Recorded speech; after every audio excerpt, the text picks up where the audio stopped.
The Winnipeg Jets are making multiple moves ahead of tomorrow night's big game against the Vancouver Canucks. We're going to break down those moves as well as discuss some major injury updates as some returns are imminent. We also had Scott Arniel. He came out and spoke out on the Jets. Stay tuned for all that in this episode, folks. But before we get into it, quick reminder, if you're a part of the 90% who aren't subscribed to the channel over here, we're on the road to 1,000 subscribers, so make sure to hit the subscribe button. Over on Hattrick HQ, we're getting very close and less than 1,000 subscribers away from 10,000. So if you're enjoying the daily content over there, make sure to smash that subscribe button as well. And thank you guys for your continued support as the Jets continue to roll. Darius, there's a lot to go over today. Moves are happening. The Jets obviously are getting closer to a return on some of their defensemen, Hayden Fleury specifically, and there's a lot of things to go over today. So let's dive right into it. Let's start with the line rushes here, and there's a few things to go over with this, and it's interesting. Obviously, Nemestikov has been a big point of conversation for Jets fans. He's been struggling as of late. People are saying to take him off the second line, to let him go down.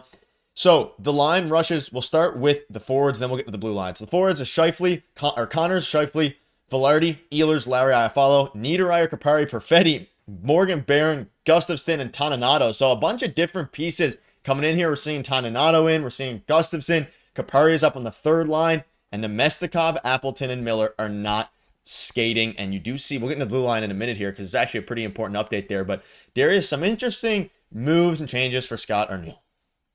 Yeah, some weird moves, honestly, because after last game, a great bounce back, and I've been saying it all season, the ability to bounce back is the Winnipeg Jets' best strength so far this season. So after a big bounce back win, you're changing up the lines. Like I thought like they had something going with a couple of these lines, but it makes sense with a couple guys out due to injury. So obviously he's going to do some weird stuff. He's going to experiment a little bit. Obviously they found some chemistry there with Lowry and Ehlers. So I wonder if they continue to experiment with that. That is a thing that they probably won't break up anytime soon right now, unless they start to falter a little bit, because it has been great. Obviously, I made a video the other day about him, kind of slowly moving up the lineup, and he moves up again. He's on the second line, so good for him. I wouldn't touch that first line. They've been rolling, but as for the rest of the lineup, trying a few new things. Perfetti has kind of had a hot and cold season at times, so he moves down.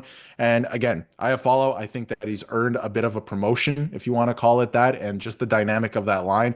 You can't break up Lowry and Ehlers right now. They played fantastic on Saturday in the last little while. So clearly they found something there. They're playing with some other things in terms of the rest of the lineup, but it's a big game against the Vancouver Canucks, who are coming off a big win against the Toronto Maple Leafs. Yeah, you can see here, Scott Arniel, like you mentioned, talked about the some things here. Clearly liked what he saw from Nikolai Ehlers on Adam Lowry's wing tonight. Or a couple nights ago, whenever the game was. Praised Ehlers' two-way play. Said he embraced the challenge of matching up against Nathan MacKinnon. It's intriguing now, Arniel said, of the fresh line combination. It's got me thinking, which I see a lot of Jets fans online saying, wow, Arniel finally realized that he can change up the lines. Doesn't have to be the same lines every night. We are seeing Iafallo come up, and Iafallo has been a very solid fourth liner since coming over in the Pierre-Luc Dubois trade. Now he's starting to move up, especially with some, the way that Nemestikov has been struggling, some injuries. Obviously, Mason Appleton is out. So things are looking very interesting. Now, when it comes to Nemestikov, you can see this here. He tried to skate this AM, won't play tomorrow. At this point, he's day-to-day. Now, obviously, we know he's injured. I think you never want anybody to get injured, but him getting some rest, getting to regroup a little bit, I think will be good for him. I don't think they're going to, healthy scratch him once he's healthy or anything like that. He has been struggling a little bit, and now that they see, the Ehlers, Lowry, Iafallo, we'll see how Iafallo does in that second line tonight. There's a lot of things going on with this. I'm talking about moves. You look at the blue line now, and you see Morrissey, DeMello, Sandberg, Pionk, Stanley, Heinola. Sandberg really helps hold down this Winnipeg Jets blue line. We saw it in the last game. We've been seeing it going forward. Hayden Fleury, according to Scott Arniel, could be cleared to play later in the week, and Colin Miller is close to joining the group in non-contact. That is two blue liners. It looks like Darius, their blue line that we saw help propel them to a 15-0 start, is nearing a return with primarily Hayden Fleury, but also Colin Miller as well. And Hayden Fleury, 29 years old, is having a bit of a breakout in the sense of helping a lot more than Jets fans would have thought prior to the year. And it begs the question of that Stanley Heinola line. Are they just going to be replaced with Fleury and Miller very shortly? There's a good possibility. I think they are. I think they are going to be. Colin Miller, when he's healthy, he's got to come back into the lineup. He's been a great option for the Jets as a right-handed shot there on the final pairing, the third pairing. And Hayden Fleury, I think he's been great as well. And, when he has played, is he an option for them in the playoffs? I'm not sure. I think that they're going to go out and make another move. Is it a right-handed defenseman, left-handed defenseman? Yet to be seen. We don't know exactly what their need is yet, because I want to see what the lineup looks like when a couple of these guys come back from injury as well. So I think it's going to be very interesting. But as we were looking at the lines, going into the game tomorrow, because some of these guys are not quite ready yet, it's Stanley Hanola. They're going to try that again and see what's going on with that. Obviously, Scott Arniel's had a bit of a field day switching up the line combinations. We saw Coughlin in the lineup the other night.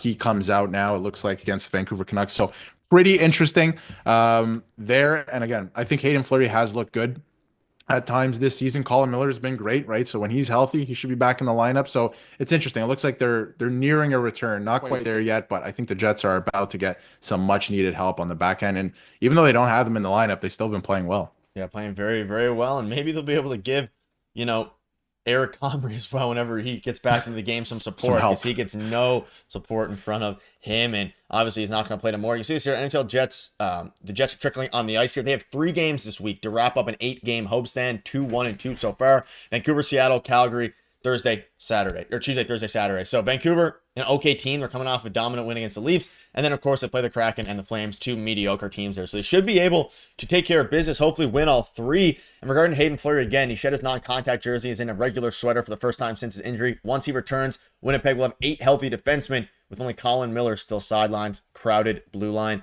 And it's interesting. We also see Ville Heinola taking power play 2 duties and taking 5v5 drills with Logan Stanley. Seems like the 14-64 pairing is in the days ahead. And as you start to look at the lines in general, and you can obviously see all the, the roster here, things now become very interesting on specifically the blue line, because like, I think it was McIntyre. Yeah, like the blue line is looking extremely crowded right now, and they're going to have some big decisions to make. Of course, we'll have a video on that probably in the future, because it is very crowded.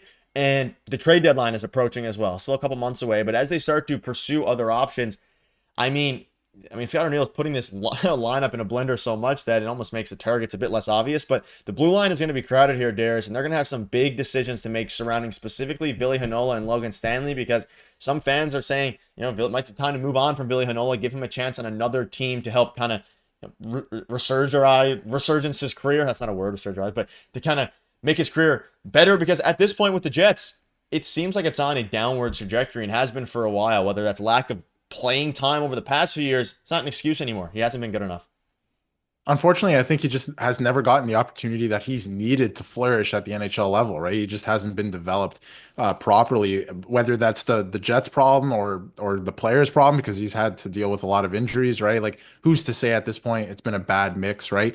So maybe it is an option that they look at, maybe moving off of him. What I think a lot of this is, and the fact that there's a lot of moving parts right now. Hanola's playing on power play 2, taking reps there. Guys are in and out of the lineup. They're supposed to get a couple guys back, and like Mike McIntyre said, it's a crowded blue line. It is a crowded blue line right now, but I feel like they're just trying a bunch of stuff right now because the deadline's coming up. They want to see exactly what they have in everyone, so then they can put a game plan together. Okay, we're going to go trade for a defenseman. We need a left shot defenseman that does this for us. We need this. We need to add this to our lineup, and we're going to move these pieces out. So I think that's exactly what they're looking at right now. They're evaluating their blue line. I believe that's what it is. They're trying a bunch of different things. And ever since Scott Arniel, like you mentioned earlier in the episode, has figured out that he can actually move people around in the lineup, is having a field day with it. So I think that's what they're doing. I think they're really evaluating where they are as a team as we move towards the trade deadline, because they know where they are with this set group of players. They're a great team in the regular season, but I think they want to take a step towards being a dominant playoff team. They're probably a move or two away from doing that. So they want to see exactly who should be out, who should be in the lineup. And I think that's what they're doing right now. They're just playing with things. Yeah, let us know down below what your thoughts are. A lot of things going on. We're going to keep you up to date with all the latest Jets news as they continue to be one of the best teams in the NHL. Thank you guys for watching. See you later.